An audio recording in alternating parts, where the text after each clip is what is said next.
c'est charme na ye protéger kanga lokola lichombe na couveuse okomisi nga lokola rescapa naufrage Titanic kolina na ya diama Gisele Umba nana lobe yo mon amour téléfortifiant de mon corps en cas de rechute alingaka na bondelaka elokola bebe ya moi ekila monena pesaki nga ngumi ya suwa ye te o paske nzoto na ye petepete lokola na malemba kolina na ya diama Gisele Umba kolina na ya diama Gisele Umba kolina na ya diama Gisele Umba nana lobe yo mon amour. Diamant Noir TV, bonjour.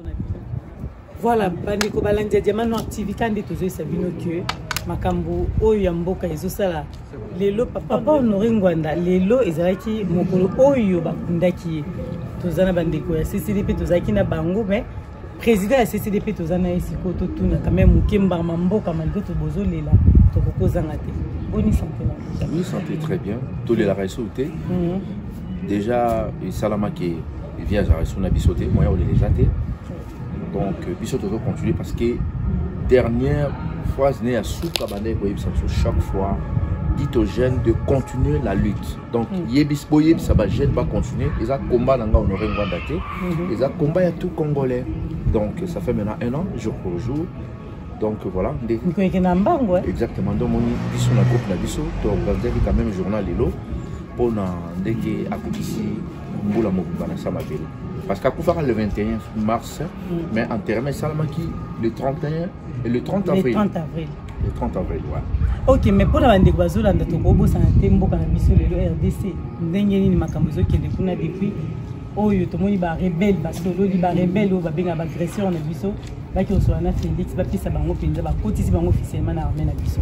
Mama umba tango lo ba makambo ba rebelle dérange kanga na santa ke ko moza ko bouillonner na kati nzoto na nga moni lokuta batona bazo fabriquer pa ba congolais. Biso personnellement lo ko to yebi yango to ko tikate ba congolais ba plonger na kati mensonge wana. Rebelle existe kati na bien que ça a Congo ils allaient que mboka ezana maboko bapaya et ba okipa biso siko bazo fabriquer et lo nyonso mona ba les fabrication pour ba mema ba congolais na lokuta guerre rebelle azalakate ils a ba occupants en complicité avec nos frères collabo congolais et ba projet pays na kao donc ndenge za wana plan et accord ya lemera c'est déjà fait.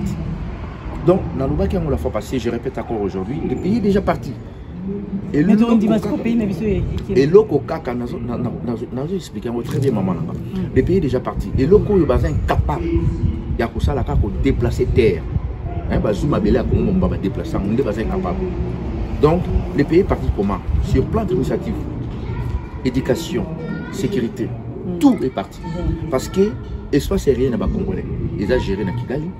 Communication ba congolais a géré na Kigali et douane même ba congolais ba futaka trop cher wana yango nde ezali ko réhabiliter armée patriotique rwandaise yango nde ezali ko sala ke armée patriotique rwandaise a comme na technologie très avancée à partir de douane na biso o ba congolais ba futaka o les donne les plus chers au monde oui exactement parce que ba occupant ba taxe wana pour l'intérêt na bango mais ba congolais ba bien moti et maintenant famille Tshisekedi Banda qui collaborer na Batouana depuis Kala.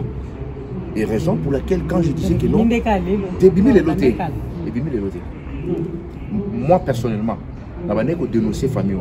Mais malheureusement, les Congolais ont manqué tata on a respect. Ok, tu sais qu'il n'a manqué pas Congolais respect. Quand je dis tu sais qu'il déjà au moins non dit. Donc cela veut dire tu sais qu'il a été qui dépasse na 2002 na Rwanda. Na 2002, na juin 2002. Parce que moi nanae azalaki na 2003 na vacances na Rwanda. Donc tu l'as na service à Rwanda. Tata na zaki na service à Rwanda. Maman na na service à Rwanda. Ya mo monita mu tu sais que la kufa ki ba Rwanda ba pese ba $800,000 pour na basala matanga. Ya allié na bango a kufi. Donc problème tout ça na mo lelo nazo yebisaka na ba tribaliste ya luba. Ba lubo ba tribaliste. Ceux qui vont continuer à aider toujours bateau aventure et à moi, je sais que un jour ils vont tourner contre nous. Parce que ça m'a comment mal.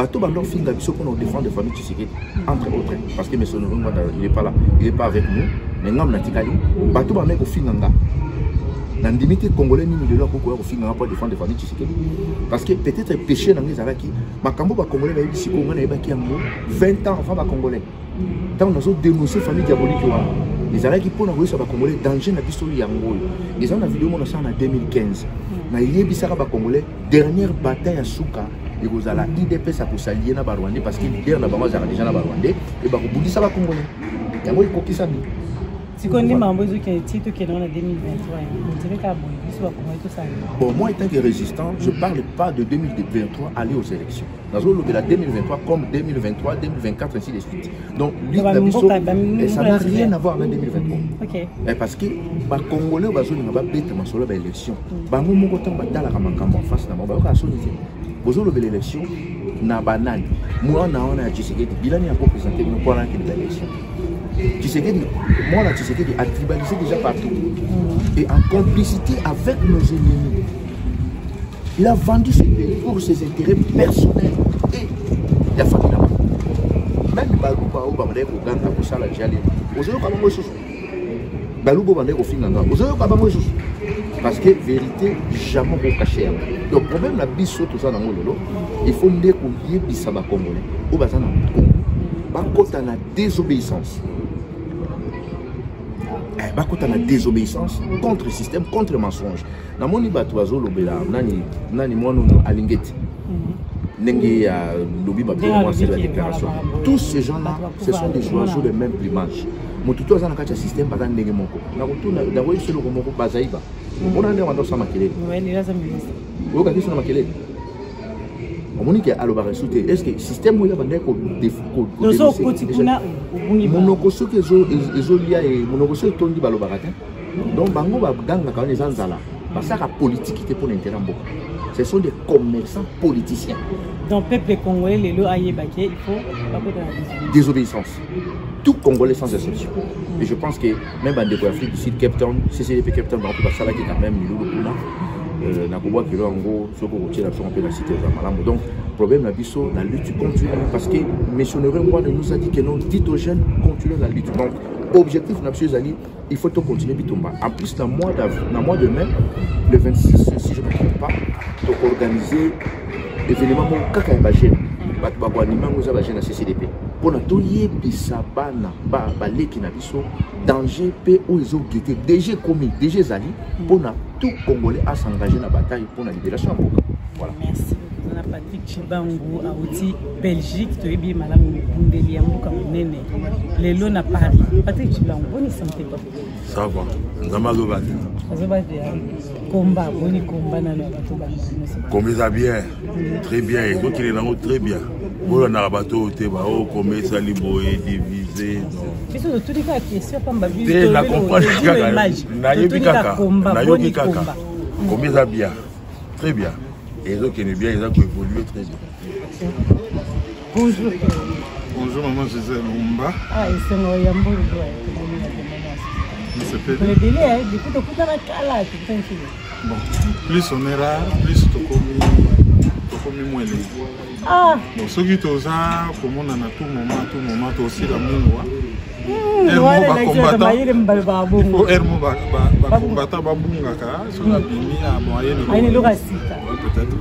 Ah bon, merci en tout cas bah comment va sur la nord les tu as vraiment la question mon ko ezali fait ma casse surtout na RDC les congolais ne sont pas unis là to moni likambo eleki ba port au Félix akina ko signer na Nairobi et to moni ndenge ni peuple congolais azoye batia ki ndiwa pamwe ke ba port ekomi bien analyse ne ko ça na ba port na nyonso ko Félix Tshisekedi a signé pour la prise de RDC. Bon, déjà ceux qui osent là quelque chose na Félix Tshisekedi au ça l'erreur mon grave. Et ça le quoi mikate bimi na poche ndo. So oza nanzala kene na zando soma mikate. Mais so ozo tia espoir que mikate e bima na poche ndo ki olia ceux qui mikate wana sali o mabe eza faute na.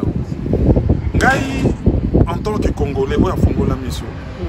Na yebi qu'il y a rien à attendre na Félix Tshisekedi. Non na Félix Tshisekedi zani. Ezali ko consolider occupation ko blanchir occupation, ko légaliser occupation et côté Kamboka.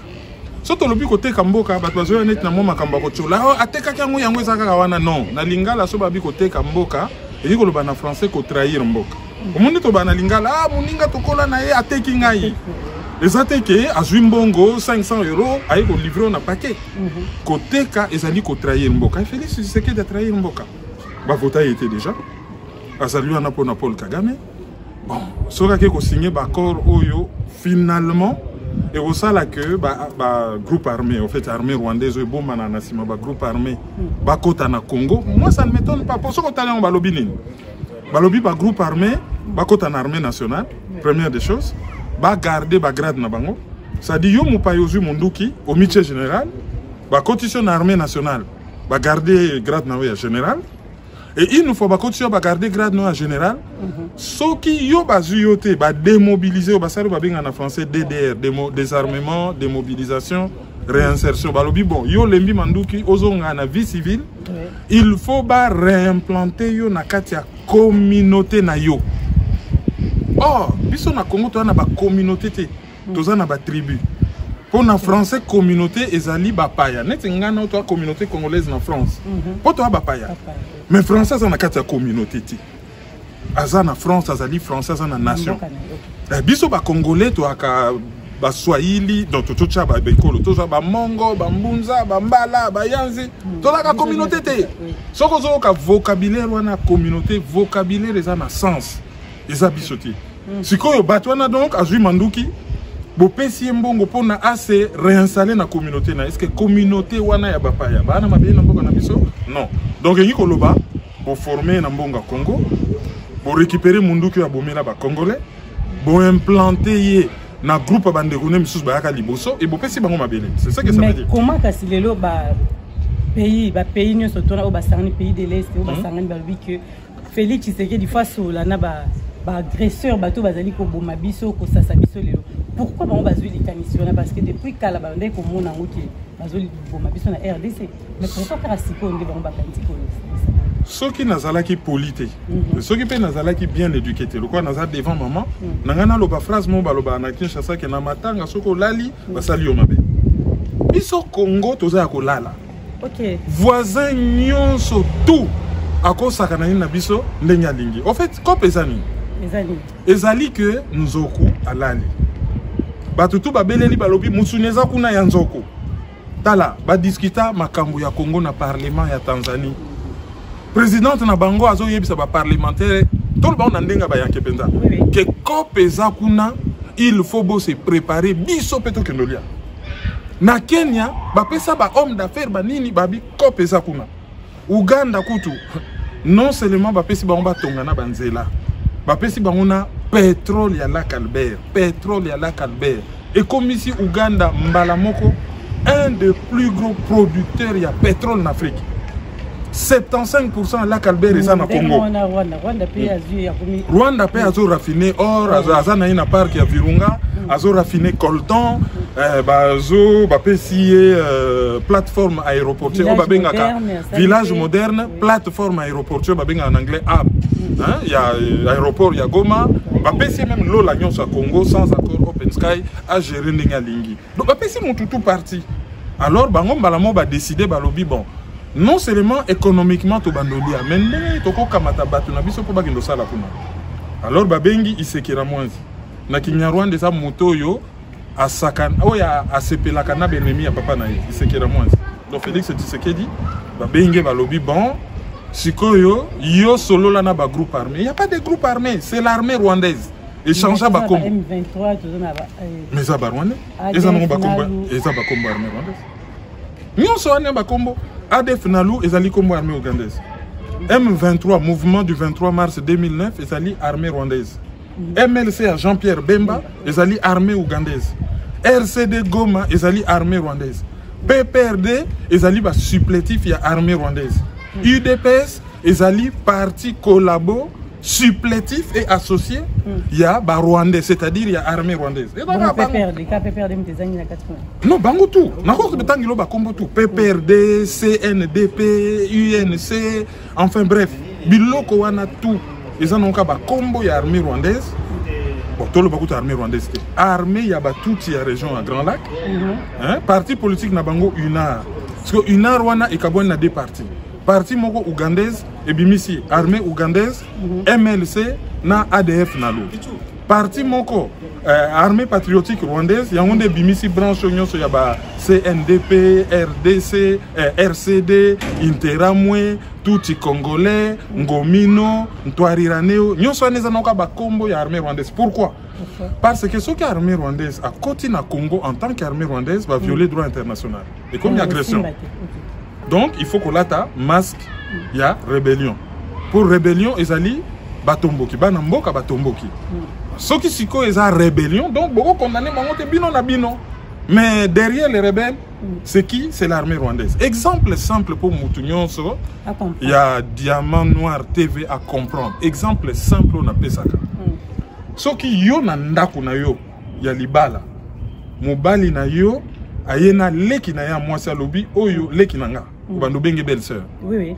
Mais mukolo ba koye biso na balabala ke leki na ye ba bota ma. Ah leki na yete mwasi na ye.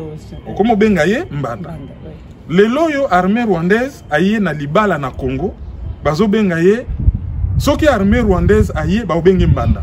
Sikoyo aye ne longi ya belle sœur. Ah ngana na leka mbali na yo. OK musalo yebike ya na leki. Nzoka nde baza mwasi na mobali. Yangona système akoyaka na ba M23 nezali ba bimaneti baza ba belle sœur mais ba bimateneti baza bambanda. Pour ceux qui ba bimi ba bambanda, to telemela bango to benga bango nanda. Mais ceux qui ba bimi ke baza ba belle sœur, c'est normal na culture na biso africaine, ozala na belle sœur na onanda ko soki hein azano na possibilité au ken d'ailleurs. Voilà ce qui se passe. Mais na nyo surtout siko lamuka baza. Parce que makambo ezoli ka ba kombo ne sotangi mais lamuko baza opposition na makambo. Ben na politique, ceux qui m'ont occupé, bah bête à ma seule opposition. Ceux qui m'ont occupé, ça en a des camps. Quand il y a pas.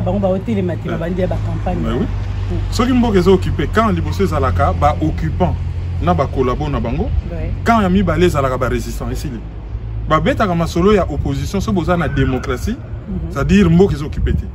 Alors, ceux qui ont ali membres il y a parti politique. Aujourd'hui bête à ma solo, il y a politique pendant que m'ont occupé, aux a collabo. Mais malgré Maramone Sobino Bolo, mais Bango qu'on a préparé l'élection pour la 2023. Est-ce que vous avez dit l'élection et quelque chose dans une situation 2023 sera égal à 2018, sera égal à 2011, sera égal à 2006, sera égal à 2001, sera égal à 1997, c'est-à-dire occupation, c'est-à-dire la Skoumoun, c'est-à-dire la distraction. Ceux qui m'ont occupé, solution ils allaient à Moko. Ou soulèvement populaire, ou Akrabata. Mais ça c'est. Mais la solution mi balé. Ceux qui totali charte des Nations Unies, pour n'avoir que la Constitution article 64, on appelle ça distraction. Pour eux, on a document, on a été, on a occupé. Article 64, on a la charte des Nations Unies. Charte des Nations Unies, na introduction. Ils ont le droit à l'autodétermination des peuples colonisés. C'est-à-dire ceux qui vont occuper, ils ont droit à télémer la moutouana, n'a pas moyen tout. Et ils ont la déclaration universelle des droits de l'homme. Donc, biso, tous les peuples congolais. Tous les droit à l'autodétermination, c'est-à-dire biso en tant que peuple, tu as le droit à l'autodétermination. Loko la batouana ba côté biso, il faut biso surtout tellement loko la mutu moko to benga na bango.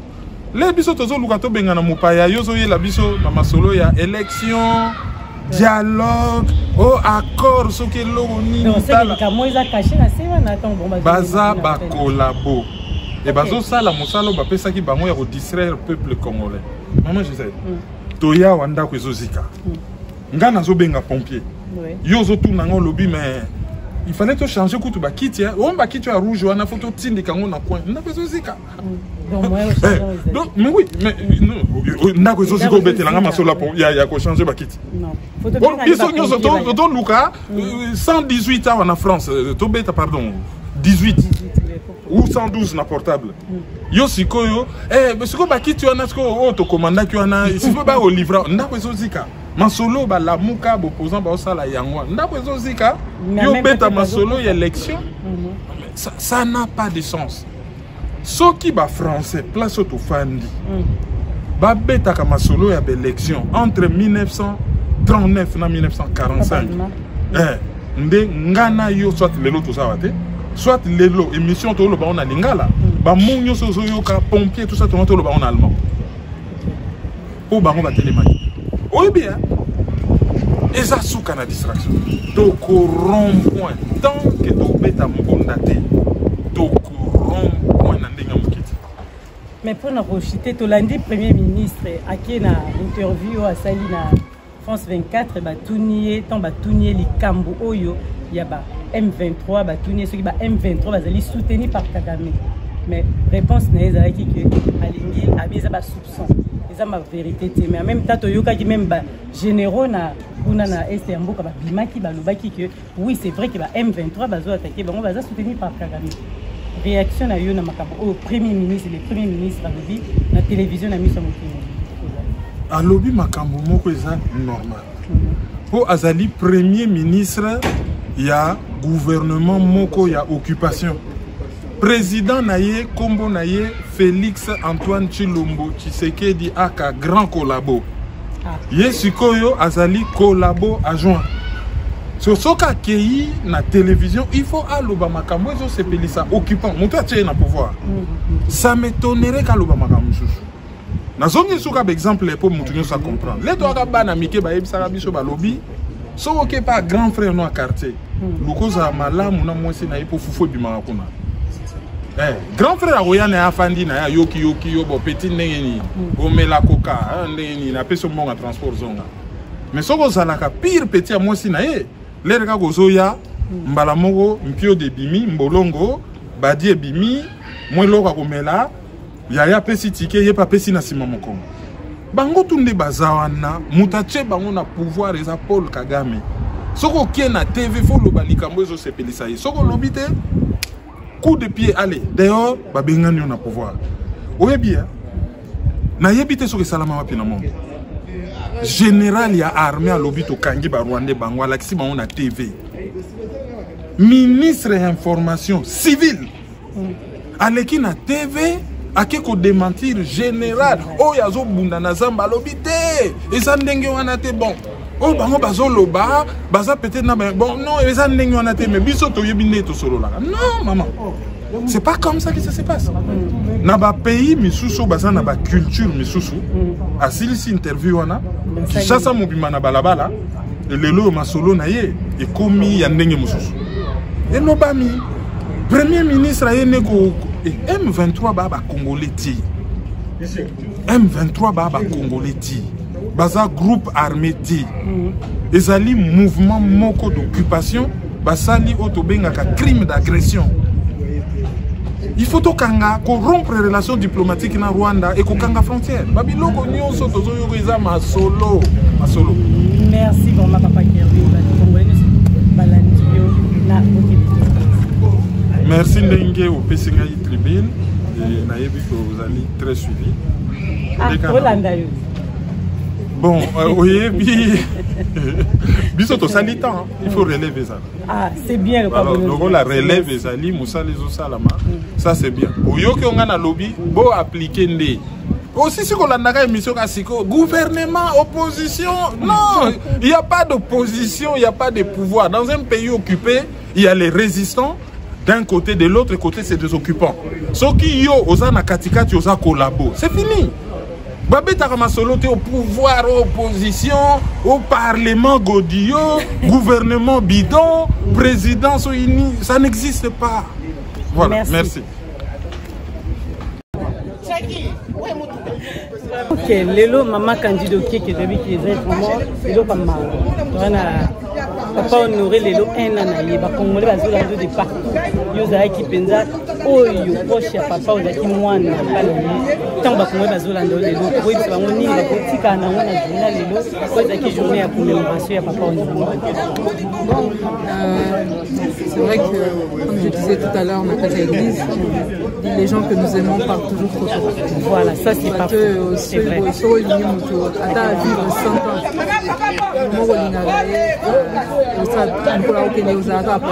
Mais nous avons ça biso grâce.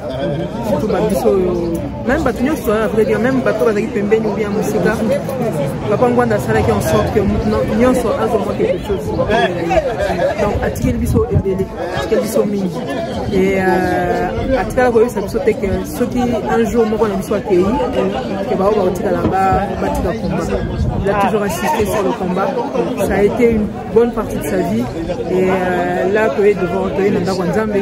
Et il y a ça qui est chrétien. Tout le monde a dit que Kazan Gwandiste a bossé Nzambe. Papa Ngwanda a bossé Nzambe. Tous les jours à Osambela plusieurs fois dans la journée, Osambela jeune régulièrement, etc.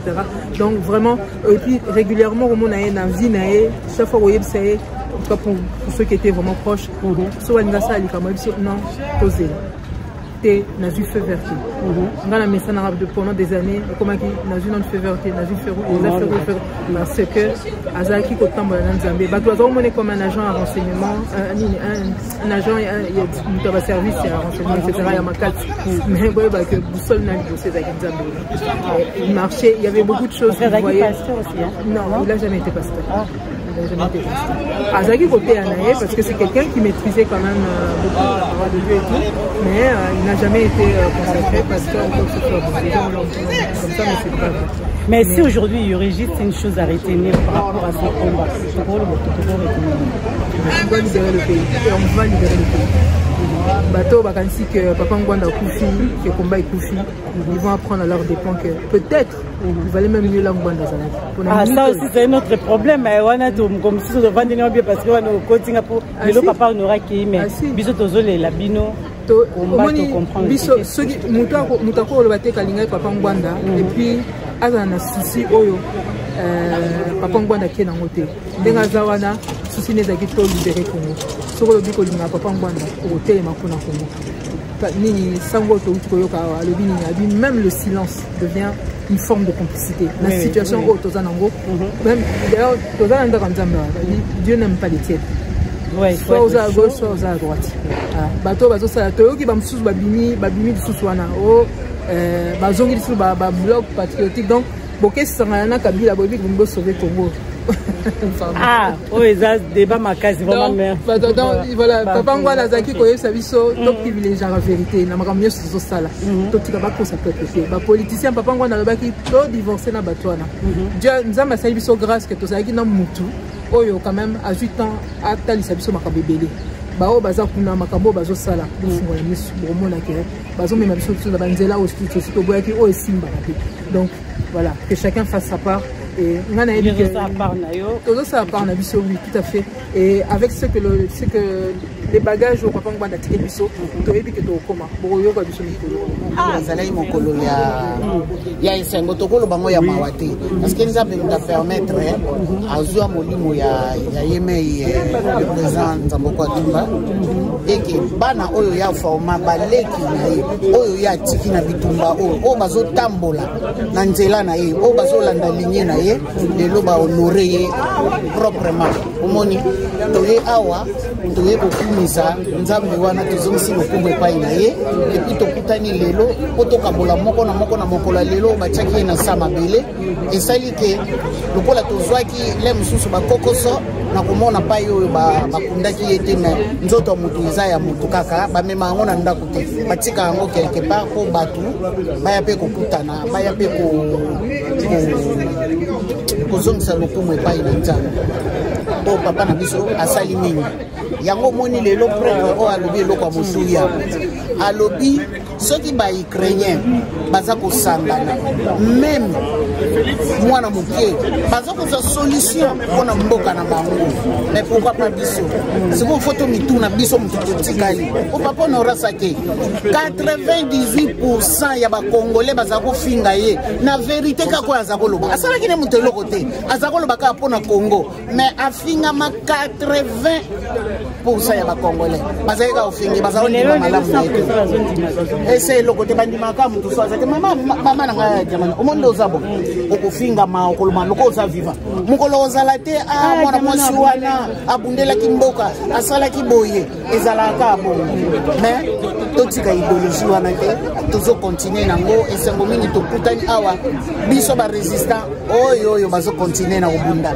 na ide oyo papa na biso atikaki tosimbana totikana te tozala bomoko tosikola mboka ingeta papa ingeta vraiment analyse nini okosala lelo komona situation nyonso eza koleka na RDC déjà koyoka kio na mboka na biso surtout partie est ya mboka ezali mpena na bakokoso ebele l'état de siège ezomarché te tomoni Kagame on dirait azolinga toujours parti wana oloba nini analyse nini okosala mais analyse oyo nga nakosala na situation wana mama ezali que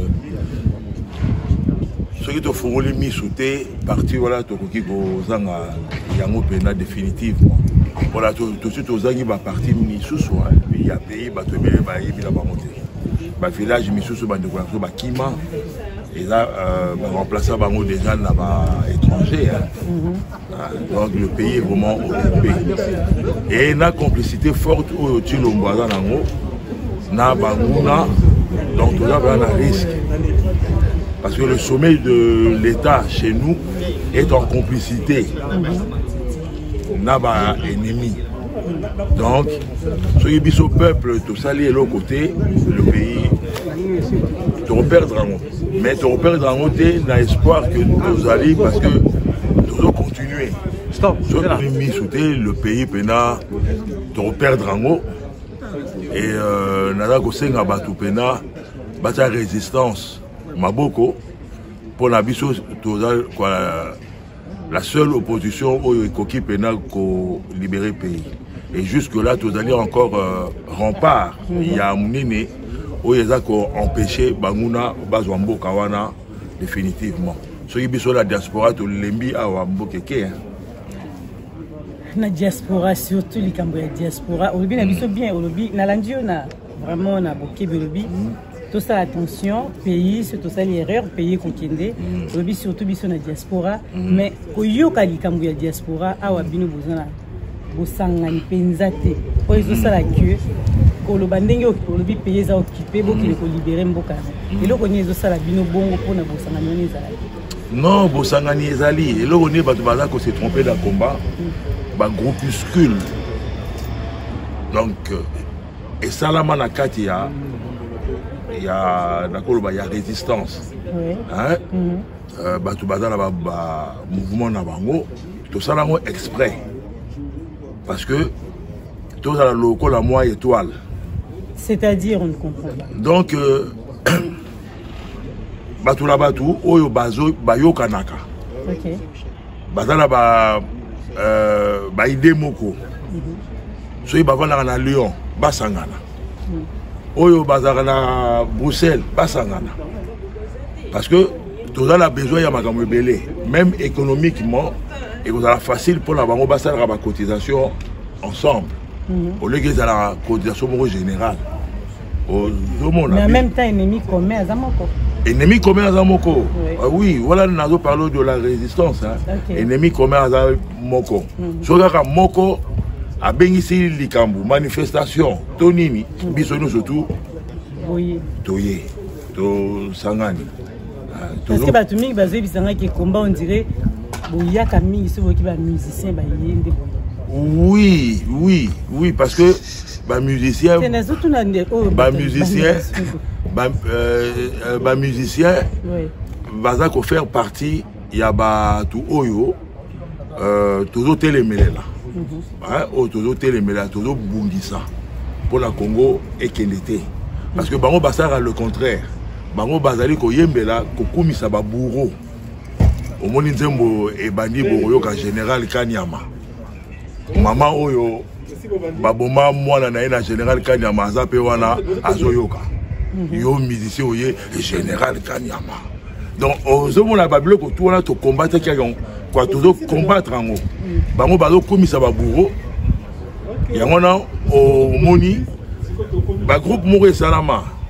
Et salama nango o baza spécialisé na makambo ya musicien bazali et ceux qui basengi renfort toyaka ceux qui basengi renfort qui kofia ya tie libaya biso tout toye aobeta te pona tokena likambo ya tomoni ndenge nini ba pays oyo nyonso tu ya est ya mboka na biso basangani pona kosenga Félix Tshisekedi asolola lelo na ba agresseur na biso bazoko agresser biso na bino ba résistant ton bozota likambo ndenge nini ça lelo na RDC comment kotinda biso kosola na ba agresseur batoyo bazako boma biso o bazako piller ba bomengo na biso ezo ça bino ndenge ezo ça la biso pena ba résistant ezo ça la biso que tozo yebisa peuple toujours makambo d'avance et le peuple ne comprend toujours pas. Toyebite qu'est-ce qu'il faut tout ça la sous. Mais tolembaté hein tozo continuer toujours à avertir le peuple. Si l'on va voir voilà, tu avertir le peuple que il a continuité. Ce n'est pas il y a pas eu d'alternance, alternance, tout ça, il n'y a jamais eu ça. Dès le premier jour, Basali Black n'a pas la passation de pouvoir. Tout élément. Si l'on va y avoir tout lundi, Yembangu n'a mabanga. Pour la raconter qui peuple que Ezali aventure. Bazoko Sabino, c'est la continuité d'Hippolyte Kanambe. Et Yangoyo, Makamou Hippolyte Kanambe, Basala qui n'a pas M23. Yangoyo sous-outil le mazo ça. C'est la même chose. Il n'y a rien à changer. Bazo continuer et dans tout ça il faut boyer que dans tout ça baza la place moro bataka stop et zanini ceux qui bataillent dans Libana la résistance est là ils ont peur Kanambe a cocaté on a tout télémela qui est à coca comme ça la aventure on a dit qui est officiellement Gomekei a cocaté donc Chilombopé a cocaté. Oh, toi, la résistance est là. Mais là, les 17 et les 18, il fallait y être. Il fallait bomber tout l'arrêté pour aller à Yakaté les 17 et les 18. Hein? À Yakaté les 17 et les 18. Il y a un avion. Bruxelles. Oh, parce qu'il fallait y aller. Il y a mon côté réseaux sociaux. À mon la mobilisation. Ah. Merci. Donc la résistance est là, elle existe. Si le monnaie Moutoupenay dit bien que la résistance est là, elle existe. Et chaque jour, tous au travail. Ah, c'est bon. Voilà, tous en a chéri Awe. Eh, chéri Awe, bonjour. Bonjour. Et c'est Rosana, tous en a président, et c'est depuis, tous en a Patrick Chiban, Kombo Yassika, voilà, Babundeli Amboka. Chéri Awe, de l'élo, papa honoré Ngwanda, Koufaki Lelo. Ah, Koufaki déjà, mais Bakundaki Lelo, Ena Lelo, Issalam, Bakongole Bazolanda. Bonne santé. Santé, ça va. La bonne santé, ça va.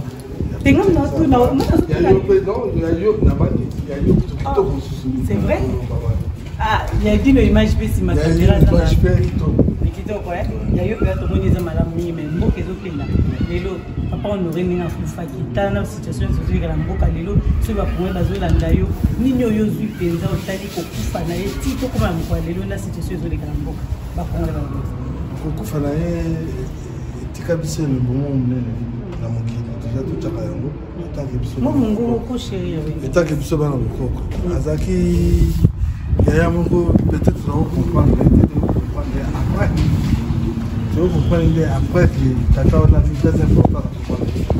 L'autre année, pour moi, je division continue. Toujours ça me rend des divisions ici là. Tout ensemble, tout ensemble. Tout va la vision nous ensemble. Tout le cahier donc ça. Tout ça combat la saison à la non. Donc il est parce que les lois comme mamie. Pas toi comme maman. Les lois comment la chose doit aller ah. Nous avons la caisse d'association. Donc, c'est Pichel, c'est bateau, l'association, nous sommes dans la caisse d'association. Or, que ce soit la caisse nationale, j'ai vu la vérité, peut-être comment. Qu'est-ce qu'on a tous les questions des papas, on aurait des fois qui, si les autres ont des n'importe quoi, ils ont tourné en rond, mais tu as avancé. Tu as avancé, mais tu as tourné en rond. Avancer mais toi tourner avant parce que ma caméra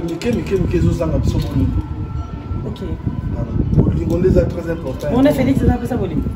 Là, Félix. Et un jour, bah, pour la été. Là, la zone, félicité. Je n'ai rien à voir avec lui. Bisson de Sigol Zouali, Awa. Bino na diaspora. Ok. Il faut tous à la bâtiment, tous à la Ini. On va à Yuma, Félix, on va à Yuma. Président de la République de Yuma. Azar président. Président. C'est pour ça qu'on a une classe battue Bino. On va faire bien qu'il y ait une classe président. Comment on a président? C'est mieux mon âge. Réponse dans la communication. Oui, je vais battre pourquoi à expliquer. À expliquer. Ah oui. Parce que comment il évite de rappeler comment ce peuple nous mettait de s'agir ah comment un peuple oui sur le baran non peuple il faut savoir pour le baran non sur le baran non tout le baran oui dans une tout le monde va tirer du bilan oui pour le oui pour PCP comment tu sais déjà mon nom monteur le bagaille du salaire na moto depuis mon déjà peut exister mutalo qui allait qui na miso ba congolais avec non salaire au niveau déjà salaire à éviter, mais ce qui est le pourquoi va payer à Est et on a Kanisika du continent de la lobby n'a eu que tous à la bloqué sur la Congolais. Déjà dans Est, on a c'est pas côté là, et là on dit bon, ils ont occupé. C'est quoi occupation pour que côté tina kaka. Mais alingi tabia mona monta ya bibe. C'est ya bolanda ite ya dans explore. Ya ebe no monta explore amu. Au moins que AGC pour ça nia. Bazo nous ngaba zo mbongo na bango. Bato ba ndap na bango, bazo ta la fierté. Donc ngana yebi ba monter. Tant que na yebi féliciter à président pour lui. Et c'est impossible. Question sur la télé puis ça tout le monde ça nous répondre on ikambo yoba. Katangina ba kasayende baza ko beaucoup mbokalelo ndi baza ko kotana bango na bango. Est-ce que bozo kanti Félix c'est qui kotana ba province pardon il y a des la question là bozo le kaba débat ba makambo belé ba arrêter Félix c'est lui l'auteur de tout ça. Yé mutazali auteur ya makamboana yé mutazoti na donc voilà donc on manipuler le voilà nyonso c'est lui c'est dans la gouvernement na ye so tali soki na gouvernement na bango soki existe naka tali premier ministre na Samal Koli te azala mota province Katanga otali ba poste de ministre so ya minene baka Katanga autour na ye moko so Félix Balani balubat ye baluba on a bakatanga mais fait écouter nga ba yokana ya mais kasi azo oleke ba yokana ya zo manipuler bango OK ngapona azo sala volonté na yete ya azo sala volonté ya nkeka voilà ngapona na ole kama on ça bon ba ye bana na c'est kapona na mona ngade asala kana ngazo sala na pour guest bibi mana moka ah yo ça pour guest si asala ngazo sala wana autre solution. Guerre civile, c'est une guerre civile. Il faut faire tomber pyramide en occupation. Mais c'est tout à la problème là, le système des autres chauffés de moi. Il faut quoi ce système on est vendu depuis 96, depuis 96.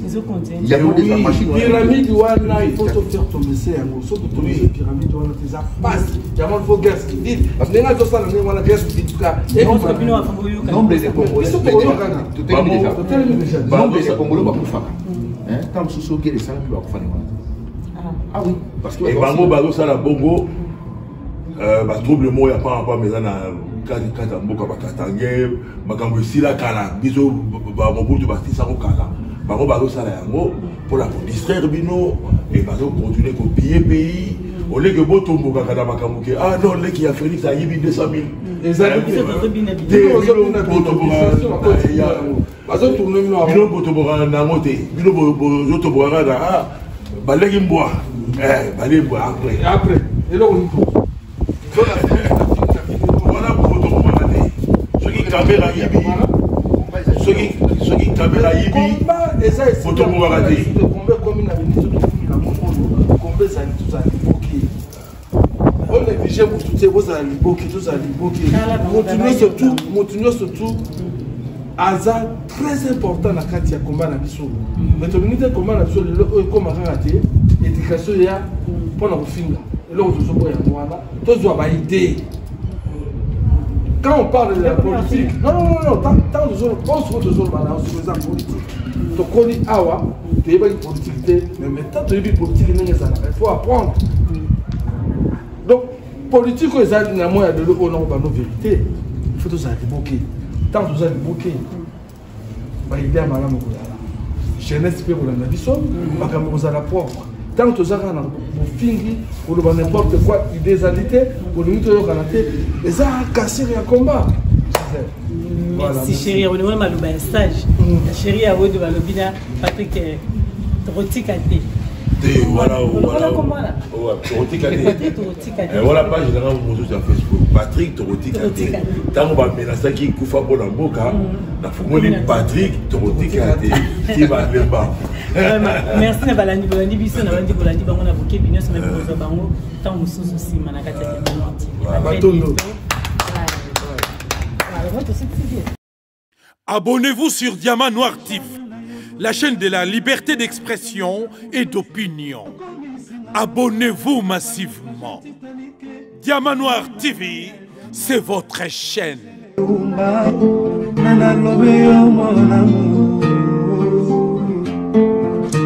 Téléfortifia de mon corps t'as des réchutes. Alina kanabondela kailo kola bébé et moi.